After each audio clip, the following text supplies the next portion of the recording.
Do you ever feel like the world around you is just too much to handle? As if everything is spinning out of control? I felt that way too, many times. But there's a way you find calm, a way to take back control over your mind and your reality. I want to share with you some powerful strategies that have helped me find peace and happiness, even in the most overwhelming moments. Let's start with the concept of mindfulness meditation. I remember the first time I tried it. It was after a particularly stressful day, and I felt like my mind was going a million miles a minute. I decided to sit quietly and focus on my breath. At first, it felt almost impossible to stop my mind from wandering. Thoughts about work, family, and all sorts of worries kept intruding. But I kept at it, gently bringing my focus back to my breath every time my mind wandered. Over time, I found that those moments of quiet focus began to stretch longer and longer. The chaos in my mind started to calm, and I felt a sense of peace that I hadn't experienced in a long time. Mindfulness meditation is powerful because it keeps you present.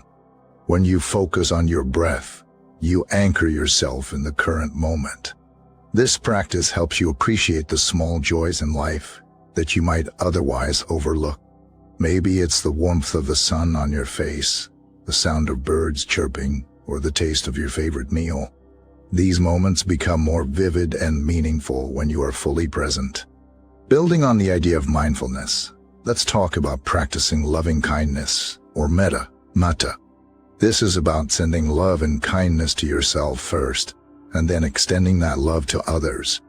I remember a time when I was really angry with someone close to me.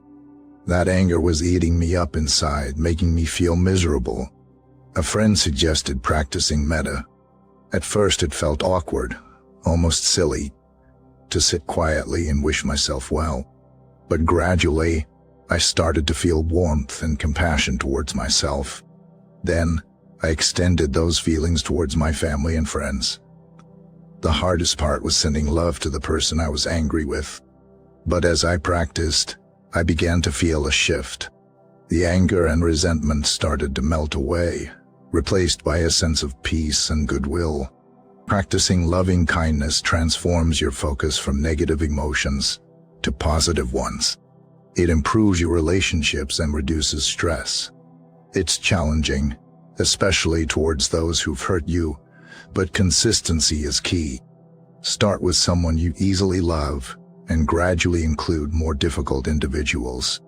Without practicing metta, you risk staying stuck in negative emotions, which can affect your health and relationships.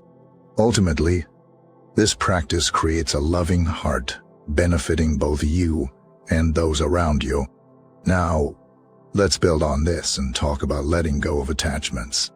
Just as a child clings to a favorite toy, we often hold on to ideas, relationships, and grudges. I learned this lesson the hard way. There was a time when I was deeply attached to a job I once had. I defined my identity by that job, and when I lost it, I felt like my world had crumbled. I clung to the anger and disappointment, unable to move on. But over time, I realized that my attachment was causing me pain. I decided to let go, to release the hold that job had on me. It wasn't easy, but with each small step, I felt a sense of relief and freedom. Letting go of attachments is vital for cultivating loving kindness.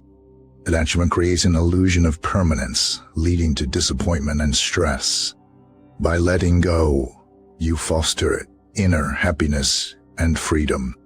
Begin by releasing small attachments and observe the relief. Ask yourself if your attachment brings peace or pain. If it's the latter, loosen your grip. Embrace this gradual process for a more peaceful, fulfilled life. This brings us to the importance of living in the present moment. Imagine a vibrant garden, full of colorful flowers and lush greenery. It's beautiful, but if you're too busy dwelling on past regrets or future worries, you won't notice its beauty. I once missed out on so many wonderful moments because I was caught up in my head, thinking about mistakes I had made or anxieties about the future. But when I started practicing being present, I realized how much I had been missing. I began to notice the joy in everyday activities, enjoying a meal, conversing with a friend, or walking in nature. Living in the now allows you to fully engage with life's joys. However, it can be challenging because the mind often focuses on things beyond our control. Techniques like mindful breathing can help anchor you in the present. When you find your mind wandering, gently bring it back to your breath. Failing to live in the present leads to stress, missed opportunities, and weakened relationships.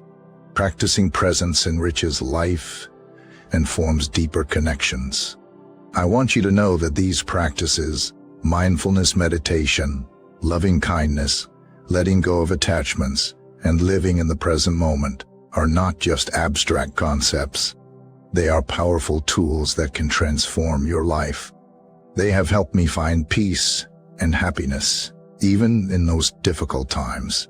I believe they can do the same for you. Embrace these practices and allow them to guide you towards a more peaceful, fulfilled life. The journey continues with more strategies ahead to help you find calm and positivity in your life.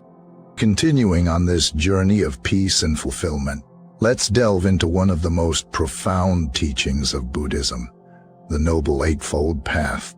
This path is a guide to ethical and mental development with the goal of freeing individuals from attachments and delusions, leading to understanding, love, and compassion. It consists of right understanding, right intention, right speech, right action, right livelihood, right effort, right mindfulness, and right concentration. Each step on this path can bring you closer to a life of peace and joy. Right understanding means seeing the world as it truly is, not as we wish it to be. It involves accepting the reality of impermanence and interconnectedness. Right intention is about committing to ethical and mental self-improvement. It's setting a course for your life that aligns with compassion and wisdom. Right speech encourages us to speak truthfully, kindly, and wisely. Words have power. They can heal or hurt. By practicing right speech, we contribute to creating a more harmonious and positive environment for ourselves and those around us. Right action involves behaving ethically and morally, avoiding actions that cause harm to others. Right livelihood means earning a living in a way that does not harm others and is ethically positive. If your work contributes to the well-being of others, it becomes a source of joy and fulfillment. Right effort is about cultivating positive states of mind and overcoming harmful ones. It's the consistent effort to improve ourselves and our circumstances. Right mindfulness, as we've discussed earlier, involves being fully present in the moment, aware of our thoughts, feelings, and actions. Lastly, right concentration refers to developing the mental focus necessary for meditation, which can lead to deeper insights and peace of mind. Integrating the Noble Eightfold Path into your daily life can be transformative. It provides a comprehensive framework for personal development and spiritual growth. When you follow this path, you align yourself with the principles of wisdom, ethical conduct, and mental discipline. Let's take a moment to reflect on how we can practically apply these teachings. Imagine you're faced with a stressful situation at work. By practicing right understanding, you recognize that the situation is temporary and part of a larger context. Right intention helps you approach the problem with a mindset of compassion and solution-seeking, rather than frustration. Right speech guides you to communicate your concerns clearly and respectfully. Right action ensures that your behavior remains ethical and considerate. Right livelihood reminds you that your work should contribute positively to the world. Right effort encourages you to stay committed to your goals despite challenges. Right mindfulness keeps you present and focused, and right concentration helps you maintain your inner calm. Another powerful practice is the cultivation of gratitude. Gratitude shifts your focus from what's lacking to what you have. It changes your perspective, helping you appreciate the abundance in your life. Start by acknowledging the small things: a warm bed, a kind word, a beautiful sunset. As you make gratitude a regular practice, you'll find that your outlook on life becomes more positive and hopeful. Gratitude can be practiced through simple exercises like keeping a gratitude journal. Every day, write down 3 things you're grateful for. They don't have to be big things. Even small moments of joy count. Over time, this practice rewires your brain to notice and appreciate the positive aspects of life. It fosters a sense of contentment and reduces stress. Incorporating these practices into your life requires commitment and consistency. It's a journey, not a destination. There will be times when it's challenging, and you may feel like giving up. But remember, every small step you take brings you closer to a more peaceful and fulfilling life. As we bring this discussion to a close, I want to leave you with this thought. You have the power to transform your life. By integrating mindfulness meditation, loving kindness, letting go of attachments, living in the present moment, and following the Noble Eightfold Path into your daily routine, you can create a life filled with peace, joy, and fulfillment. So, take a deep breath, and let's embark on this journey together. Embrace these practices, and allow them to guide you towards a life of calm and positivity. And if you found this talk helpful, don't forget to like and subscribe for more such content. Thank you for joining me on this journey, and I look forward to sharing more insights with you in the future.